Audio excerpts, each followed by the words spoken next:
বিসমিল্লাহির রহমানির রহিম। আজ আমরা নবম শ্রেণীর গণিত ক্লাস শুরু করতে যাচ্ছি। দেখো 5.1-এর 1 থেকে 19 পর্যন্ত আমরা অঙ্ক এর আগে করে ফেলেছি। তো আজকে আমরা 20 নম্বর অঙ্ক করতে যাচ্ছি। তো দেখো 20 নম্বর অঙ্কের প্রশ্ন যেটা আছে, দেখো একটি বালিকা বিদ্যালয়ের একটি শ্রেণীকক্ষে প্রতিটি বেঞ্চে 6 জন করে ছাত্রী বসালে দেখো 2টি বেঞ্চ খালি থাকে, কিন্তু প্রতি বেঞ্চে 5 জন করে ছাত্রী বসালে 6 জন ছাত্রীকে দেখো দাঁড়িয়ে থাকতে হয়। ওই শ্রেণীর দেখো বেঞ্চের সংখ্যা কয়টি? তাহলে যেটা আমাদের কাছে চেয়েছে সেটা আগে আমরা লিখব, মনে করি বা ধরি শ্রেণীতে বেঞ্চ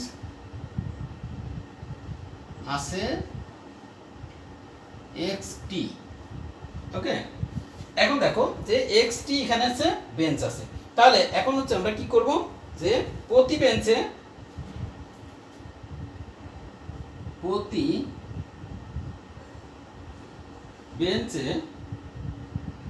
6 জন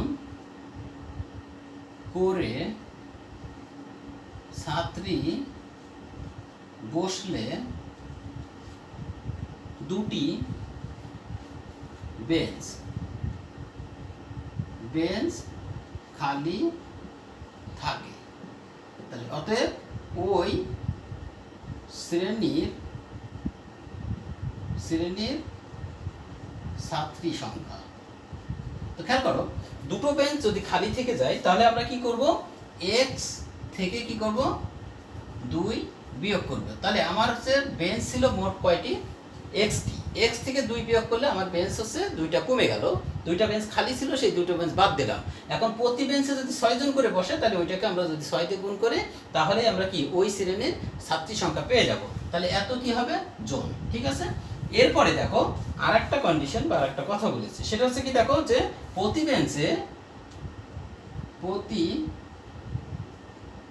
বেঞ্চে 5 জন করে ছাত্রী বসালে 6 জন ছাত্রীকে দাঁড়িয়ে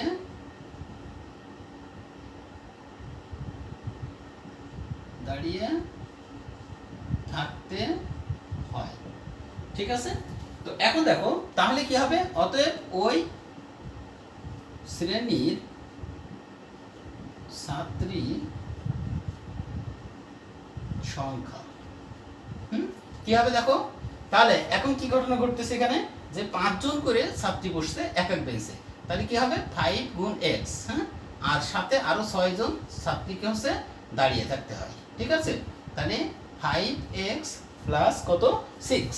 দেখো 5 জন করে এক এক বেঞ্চে বসলে বেঞ্চ সংখ্যা এত, তাহলে এটাকে গুণ করলে তার সঙ্গে আরো 6 জন যেহেতু দাঁড়িয়ে আছে, তাহলে এখানে আছে প্লাস 6 আমরা লিখে দিব। তো এখন দেখো শর্ত মতে কি, এটাও ওই ক্লাসের ছাত্রী, এটাও ওই ক্লাসের ছাত্রী। তাহলে আমরা কি প্রশ্ন মতে বা শর্ত মতে কি লিখব,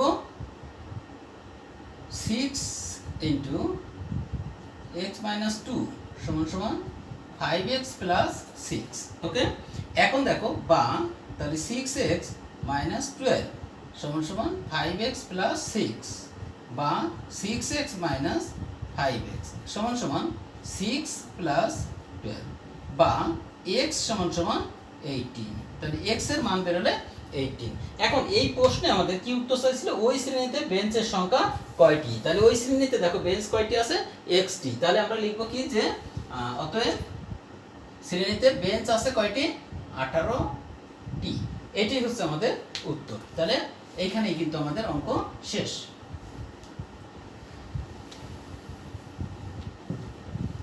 দেখো এটা হচ্ছে উত্তর। এরপরে খেয়াল করো, এরপরে অঙ্ক আছে কত, 21 নাম্বার। দেখো একটি লঞ্চে দেখো যাত্রী সংখ্যা হচ্ছে কত, 47। তাহলে দেখো মাথা পিছু কেবিনের ভাড়া ডেকের ভাড়া দ্বিগুণ। তাহলে কেবিনের ভাড়া কিন্তু ডেকের চেয়ে বেশি হয়, তাই তো। ডেকে যদি ভাড়া হয় 10 টাকা, তাহলে কেবিনের ভাড়া হচ্ছে কত, 20 টাকা। আমরা বুঝতে পারছি দ্বিগুণ। তাহলে ডেকের দেখো ভাড়া মাথা পিছু কত, 30 টাকা, এবং মোট ভাড়া প্রাপ্তি এত টাকা হলে কেবিনের দেখো যাত্রী সংখ্যা কত সেটা বের করতে হবে। তাহলে এখন আমরা অঙ্ক শুরু করব। লিখব কি, মনে করি যেটা উত্তর চাবে সেটা আমরা লিখব। তাহলে 21 নম্বর অঙ্ক আমরা শুরু করতেছি। লিখব মনে করি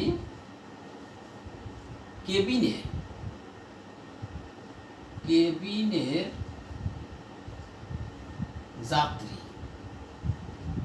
যাত্রী সংখ্যা x জন। তাহলে ডেকের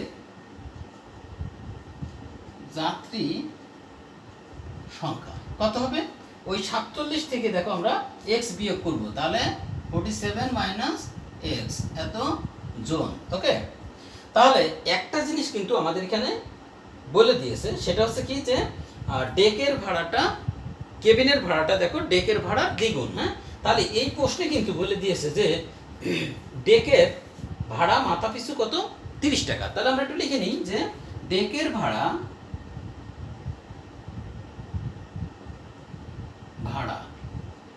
মাথা পিছু কত? 30 টাকা। তাহলে কেবিনের ভাড়া মাথা পিছু কত? 30 গুণ 2, তাহলে এত হচ্ছে টাকা। তাহলে কত টাকা? 60 টাকা। ওকে, 60 টাকা।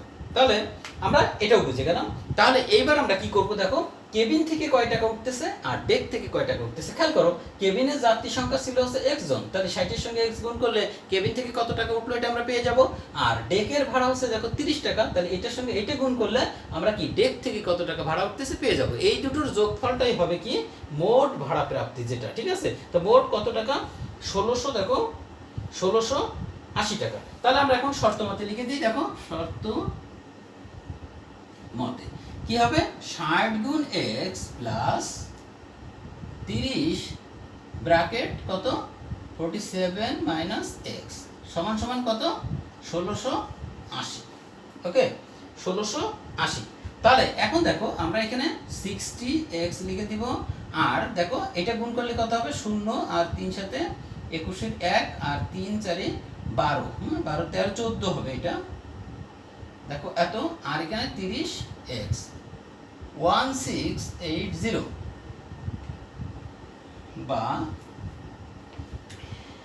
এখন দেখো এখানে হচ্ছে আমাদের কি হচ্ছে 30 আসছে 60 থেকে বিয়োগ করলে 30x হয়ে যাচ্ছে প্লাস সমান সমান 1680, বা 30x সমান সমান 1680 মাইনাস 1410, বা 30x সমান সমান এখান থেকে এখন আমরা কি করব? বিয়োগ করব। দেখো কত হচ্ছে? 6 আর 4 আর 2 6 এটা, বা তাহলে x সমান সমান 270 বাই 0 0 কাটা 3 9 27, তাহলে অতএব x সমান সমান 9। ওকে, তাহলে x এর মান দেখো কত বেরোলো? 9 বেরোলো, তাই তো? তাহলে x এর মান হচ্ছে 9 বেরোলো। তাহলে x এর মানটা আসলে কি দেখো? কেবিনের যাত্রী সংখ্যা কত? x, এটাই। তাহলে আমরা এখন কি লিখব? অতএব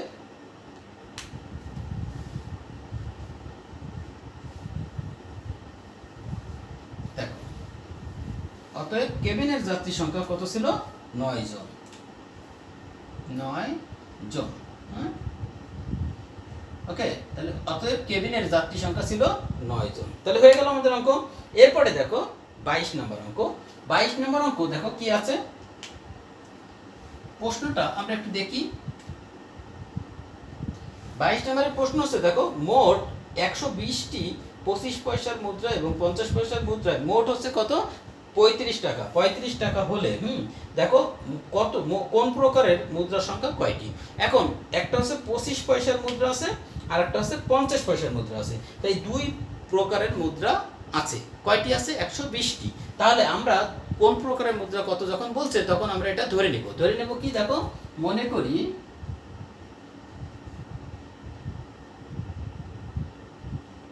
25 পয়সার মুদ্রা আছে এক্সটি, তাহলে 50 পয়সার মুদ্রা আছে কয়টি? 120 মাইনাস এক্স। ওকে, তাহলে এই পর্যন্ত কি আমরা বুঝতে পেরেছি, তাই না? এখন বলছে যে 25 পয়সার মুদ্রা যে কয়টাই থাক আর 50 পয়সার মুদ্রা যে কয়টাই থাক, মোট টাকা আছে হচ্ছে 35 টাকা। এখন এই 35 টাকা আমরা পয়সায় নিয়ে আসতে পারি, আবার এই যে পয়সার আমরা পাবো সেই পয়সাকেও কিন্তু টাকায় নিয়ে যেতে পারি। আমরা দুই প্রকারের যে কোনো ভাবেই কিন্তু অঙ্কটা করা সম্ভব। তাহলে এখন দেখো যে 35 টাকা সমান সমান কি হবে, 35 গুণ 100, তাহলে কি হবে পয়সা, তাহলে 3500 পয়সা গেল। এখন খেয়াল করো, এখন হচ্ছে 25 পয়সার মুদ্রা আছে এক্সটি, তাই না? তো 25 পয়সার মুদ্রা যদি এক্সটি থাকে তাহলে আমরা কত পাবো, 25 গুণ এক্স, অত পয়সা, তাই তো? তাহলে প্রশ্ন মতে 25x plus 50 bracket 120 minus x সমান সমান 3500। ওকে, তাহলে এখন 25x প্লাস 0 0 5 12 60 মানে 6000 মাইনাস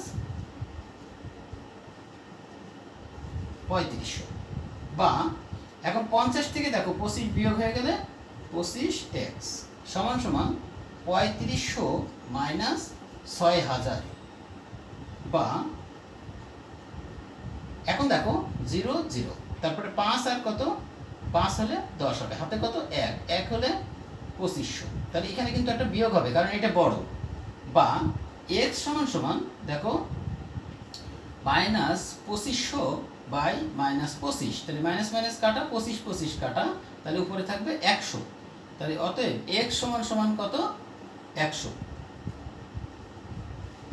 তো x এর মান 100 পেলাম। আমরা খেয়াল করি যে x এর মান ধরছিলাম কি 25 পয়সার মুদ্রার সংখ্যা, তাই না? তাহলে এখন আমরা উত্তর লিখব কি, যে অতএব 25 পয়সার মুদ্রা আছে কয়টি, 100টি। ওকে, আর 50 পয়সার মুদ্রা আছে দেখো 20টি। ওকে, তো এখন এইখানে অঙ্ক করা কিন্তু আমাদের শেষ এবং উত্তর আমরা পেয়ে গেছি, কিন্তু আসলে অঙ্কটার উত্তরটা সঠিক হলো কিনা একটু যাচাই করি, তাই না? একটু খেয়াল করি যে অঙ্কটার উত্তরটা সঠিক কিনা। তাই দেখো যে এটা কিভাবে আমরা যাচাই করতে পারি। খেয়াল করো, 25 পয়সার মুদ্রা 100টি। তাহলে 25 পয়সার মুদ্রা যদি 100টি হয় তাহলে কয় টাকা, এটা কি কেউ বলতে পারবা? একটু চিন্তা করে দেখো যে আমাদের সময় 4 আনা ছিল, এখন তোমাদের কিন্তু এই 25 পয়সার মুদ্রা বা 4 আনাটা অনেকটা উঠেই গেছে বললে চলে, এখন আর কিন্তু এটা দেখা যায় না, 1 টাকার কমে এখন আর কোনো কয়েন নাই, ঠিক আছে? কিন্তু আমাদের সময় এই 4 আনা পয়সা বা 25 পয়সার মুদ্রা দিয়েই কিন্তু আমরা সব কিছু যা যা কিনা বেচা করার সব কিছু করেছি, ঠিক আছে? তো এখন খেয়াল করো যে 25 পয়সার যদি 100টি মুদ্রা থাকে তাহলে টাকা হয় কত? একটা 25 পয়সায় 25 পয়সা, আর একটা 25 পয়সায় 50 পয়সা, আর একটা 25 পয়সায় 75 পয়সা, আর একটা 25 পয়সায় 1 টাকা, তার মানে 100 পয়সা। তো কয়টা লাগতেছে আমার? 4টি লাগতেছে, কিন্তু কি 25 পয়সার মুদ্রা, তাই না? তাহলে 1 টাকা হতে গেলে 4টি লাগতেছে, তাহলে আমি পেলাম 100টি 25 পয়সা, তাহলে এটাকে কত 4 দিয়ে ভাগ করব, তাহলে আমরা কত 25 টাকা পেয়ে গেলাম, তাই না? এখন 20 টাকা 20টি মুদ্রা পেলাম কত 50 পয়সা, এটাকে কত 2 দিয়ে, কারণ দুইটা 25 পয়সা 50 পয়সা মিলেই কিন্তু 1 টাকা হয়, তাই তো? তাহলে 50 50 100, তাহলে 100 পয়সা হতে গেলে আমার কয়টা, দুইটি হচ্ছে 50 পয়সা লাগে, তাহলে এখানে 2 দিয়ে ভাগ করব, তাহলে এখানে কত বসছে 10%। তাহলে খেয়াল করো এই 25 আর 10 কত 35, এটা কি টাকা না? তাহলে আমাদেরও কিন্তু কথা ছিল যে 25 পয়সার যে কটা মুদ্রা আছে এবং 50 পয়সার যে কটা মুদ্রা আছে এ থেকে মোট টাকার পরিমাণ হবে কত, 35 টাকা। দেখো সেই 35 টাকা হয়েছে, সুতরাং আমাদের অঙ্ক কিন্তু পুরোপুরি ঠিক আছে, তাই না? আচ্ছা ঠিক আছে, তাহলে এখন তোমরা হয়তো এটা বুঝতে পেরেছো। হ্যাঁ, এরপরে দেখো আমরা 23 নাম্বার আর 24 নাম্বার এই দুটো তোমাদের HW দিচ্ছি, তোমরা এই দুটো HW করে ফেলবা, 23 আর 24। আমি এখন হচ্ছে তোমাদের 25 নাম্বার যে সৃজনশীলটা আছে এই সৃজনশীলটা করে দিব। দেখো সবাই,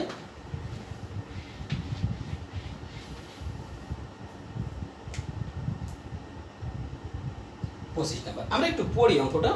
একটি দেখো স্টিমারে দেখো যাত্রী সংখ্যা ছিল হচ্ছে 300 76 জন। দেখো ডেকের যাত্রী সংখ্যা কেবিনের যাত্রী সংখ্যার দেখো 3 গুণ, ঠিক আছে। তাহলে ডেকে যতগুলো যাত্রী ছিল যদি এক্স থাকে তাহলে কেবিনের যাত্রী সংখ্যা হবে ওইটার গুণ 3, তাই তো। আচ্ছা এত, তাহলে ডেকের যাত্রীর মাথা পিছু ভাড়া আবার 60 টাকা, তাহলে মোট ভাড়া প্রাপ্তি হচ্ছে এখানে কত, এখানে হচ্ছে 33,840 টাকা। তাহলে এখন দেখো ডেকের যাত্রী সংখ্যাকে এক্স ধরে সমীকরণ তৈরি করো। তাহলে এখন আমরা অঙ্কটা শুরু করব। দেখো মনে করি ডেকের যাত্রী সংখ্যা হচ্ছে এক্স জন, ঠিক আছে। ক নাম্বার শুরু করতেছি আমরা।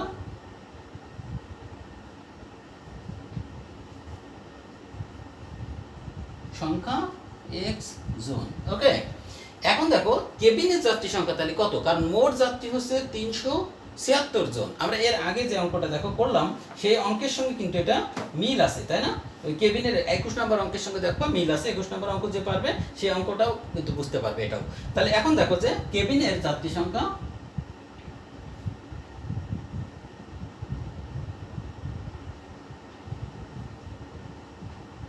সংখ্যা কত, 376 মাইনাস এক্স এত জন, ওকে। তাহলে 376 মাইনাস এত জন, তাহলে কেবিনে যাত্রী আছে এত জন এবং ডেকে আছে কত, এক্স জন, ঠিক আছে। আচ্ছা তাহলে এখন খেয়াল করো যে এখন আমাদের প্রশ্ন মতে কি করতে হবে। প্রশ্নে কিন্তু বলে দিয়েছে যে কেবিনের ডেকের যাত্রী সংখ্যা কেবিনের যাত্রী সংখ্যার 3 গুণ, ঠিক আছে। ডেকের যাত্রী সংখ্যা কোনটা, এক্স, তাহলে এক্স সমান সমান এইটা না, কিন্তু এইটার আরো 3 গুণ করতে হবে, তাই তো। তাহলে প্রশ্ন মতে x সমান সমান 3 ব্র্যাকেট 376 মাইনাস x এত, ঠিক আছে না।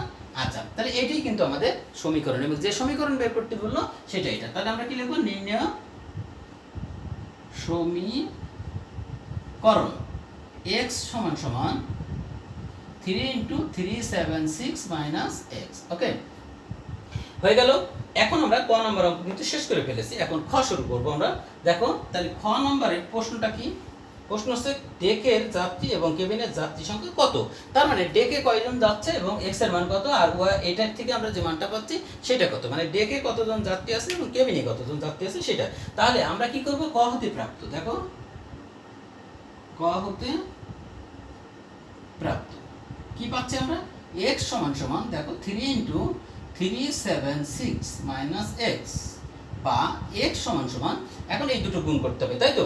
এই দুটো দেখো গুণ করলে কত হবে, 1128 মাইনাস কত 3x, বা x প্লাস 3x সমান সমান 1128, বা 4x সমান সমান 1128, বা x সমান সমান 1128/4। তাহলে 4 দিয়ে এটা আমরা কাটবো যখন, তখন কত হবে দেখো 282, ঠিক আছে। তাহলে 282 এটা, তাহলে অতএব x সমান সমান আমরা কত পাচ্ছি 282। এখন যখন আমরা x এর মানটা পেয়ে গেলাম, মানে ডেকের যাত্রী সংখ্যা কিন্তু পেয়ে গেলাম হচ্ছে কতজন, 282 জন, ঠিক আছে।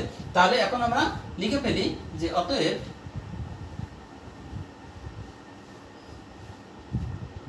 ডেকের যাত্রী সংখ্যা 282 জন, আর কেবিনের যাত্রী সংখ্যা কত হবে, 282 বিয়োগ করবো আমরা। তো বিয়োগ করলে এখানে কত পাচ্ছি আমরা দেখো, 4 আর 4 9, তাই তো 94, তাহলে এত জন। তাহলে এত জন আমাদের কিন্তু চেয়েছিল যে ডেকে কতজন যাত্রী ছিল এবং কেবিনে কতজন যাত্রী ছিল। আমরা পেয়ে গেলাম যে ডেকে যাত্রী ছিল হচ্ছে 282 জন এবং কেবিনে যাত্রী ছিল হচ্ছে 94 জন। এই দুটো যোগ করলে আবার কিন্তু আমরা 376 পাবো আর কি। আচ্ছা তাহলে খ নম্বর অঙ্ক কিন্তু আমাদের শেষ হয়ে গেল। এখন গ করব। দেখো তাহলে কেবিনের মাথা পিছু ভাড়া কত। তাহলে কেবিনের মাথা পিছু ভাড়া কত। এখন প্রশ্নে কিন্তু ডেকের মাথা পিছু ভাড়া দিয়ে দিয়েছে কত, 60 টাকা। তাহলে এখন কেবিনের মাথা পিছু ভাড়া কত সেটা এখন আমাদের বের করতে হবে।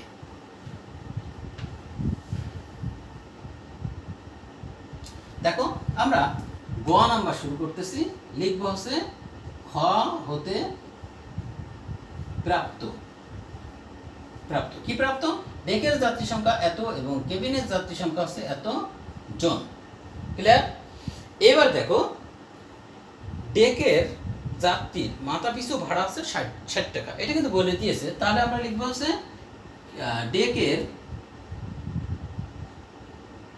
ডেকের যাত্রীর মাথা পিছু ভাড়া 60 টাকা।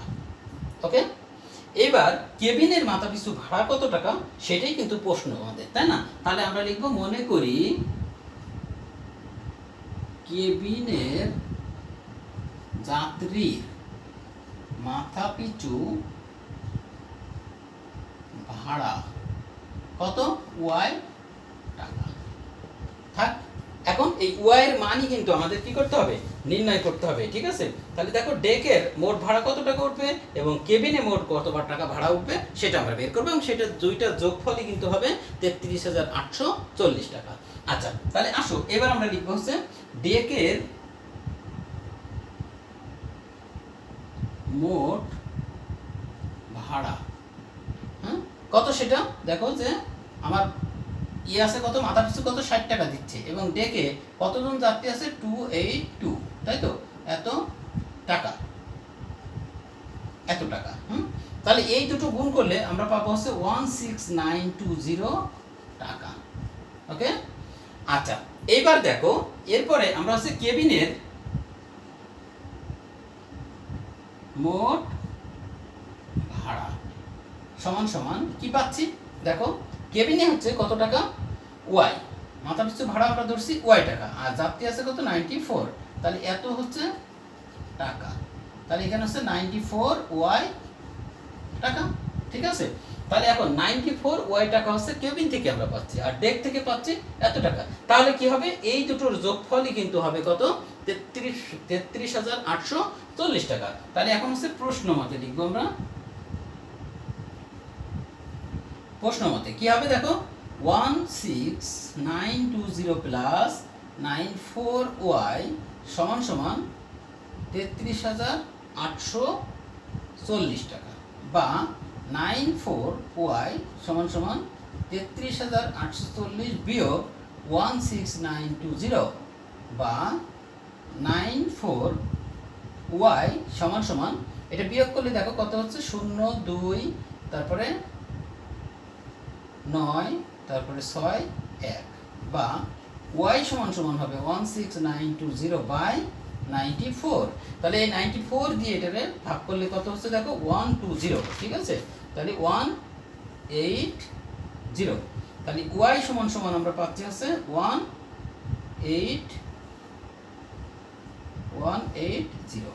তাহলে ওয়াইটা কি ছিল, কেবিনের মাথা পিছু ভাড়ার পরিমাণ, তাই না? তাহলে এখন আমরা কি লিখবো, অতএব